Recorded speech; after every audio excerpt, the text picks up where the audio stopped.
Hello! This is Reverend Don Lewis coming to you from beautiful central Illinois. And today our question comes to us from Beth.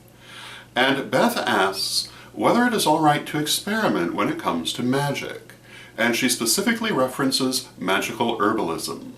And she remarks that there are many lists of meanings of herbs and what specifically they are good for, but some people believe in not paying attention to these lists and using the herbs in whatever manner they are led.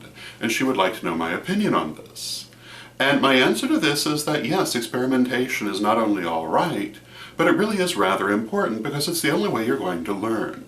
Now, that doesn't mean that you should run out and do everything. You should pay attention to your skill level, to whatever possible dangers are involved in what you're doing, and you should use common sense. But having said that, magic is certainly not something that should be done only by rote.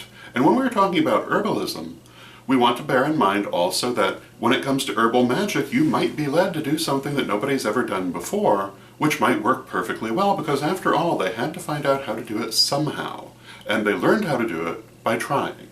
And so if you are led to use an herb in a different way than you would normally use it, I would say by all means go for it. I do think that you should be familiar with traditional uses of herbs, but I don't think you should necessarily let that bind you. Now, I do want to specify that I'm referring to herbal magic, not herbal medicine.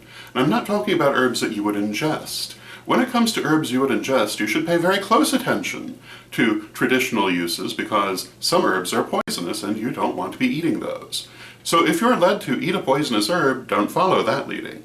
But when it comes to magic, if you're looking at herbs for prosperity or protection or love or whatever it may be, and you're led to a particular herb, you should trust that leading and go ahead and give it a try. The worst that can happen is that it doesn't help, in which case you should try something else.